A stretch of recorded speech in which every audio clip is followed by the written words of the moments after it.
ദിവ്യകാരുണ്യത്തെക്കുറിച്ചുള്ള അറിവില്ലായ്മയല്ല, മറിച്ച് നിസ്സംഗതയാണ് നമ്മെ ദൈവത്തിൽ നിന്ന് അകറ്റുന്നതെന്ന് യുഎസിലെ ദേശീയ ദിവ്യകാരുണ്യ കോൺഗ്രസിൽ പങ്കെടുത്ത വിശ്വാസികളെ ഓർമ്മപ്പെടുത്തി പ്രശസ്ത പ്രഭാഷകനും ജനപ്രിയ പോഡ്കാസ്റ്റുകളുടെ ഹോസ്റ്റുമായ ഫാദർ മൈക്ക് ഷ്മിറ്റ്സ്. ദിവ്യകാരുണ്യത്തിൽ യേശു സന്നിഹിതനാണെന്ന് വിശ്വസിക്കുന്നത് കൊണ്ട് മാത്രം രക്ഷ സ്വന്തമാക്കാൻ സാധിക്കുകയില്ല. ഹൃദയം ദൈവത്തോട് ചേർന്നാണോ ഉള്ളതെന്ന് പരിശോധിക്കുവാൻ ഫാദർ ഷ്മിറ്റ്സ് വിശ്വാസികളെ ക്ഷണിച്ചു. അറിവില്ലായ്മയ്ക്കുള്ള പരിഹാരം അറിവ് നേടുകയാണെങ്കിൽ നിസ്സംഗതയ്ക്കുള്ള പരിഹാരം സ്നേഹമാണ്. അനുതാപമാണ് സ്നേഹത്തിലേക്കുള്ള വഴി.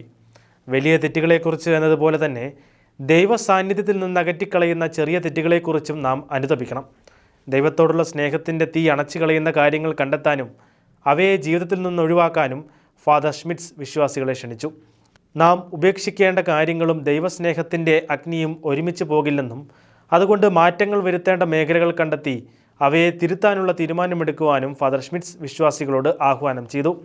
യുഎസിലെ കാത്തലിക് ബിഷപ്പ് കോൺഫറൻസ് പ്രഖ്യാപിച്ച 3 വർഷം നീണ്ടുനിന്ന ദിവ്യകാരുണ്യ നവീകരണ വർഷങ്ങളുടെ സമാപനത്തോടനുബന്ധിച്ചാണ് ദേശീയ ദിവ്യകാരുണ്യ കോൺഗ്രസ് സംഘടിപ്പിച്ചത്.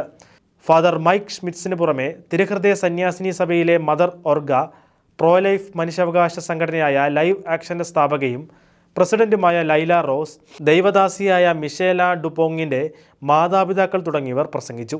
ബിഷപ്പ് വില്യം ബൈൻ ദിവ്യകാരുണ്യ ആരാധനയ്ക്ക് നേതൃത്വം നൽകി.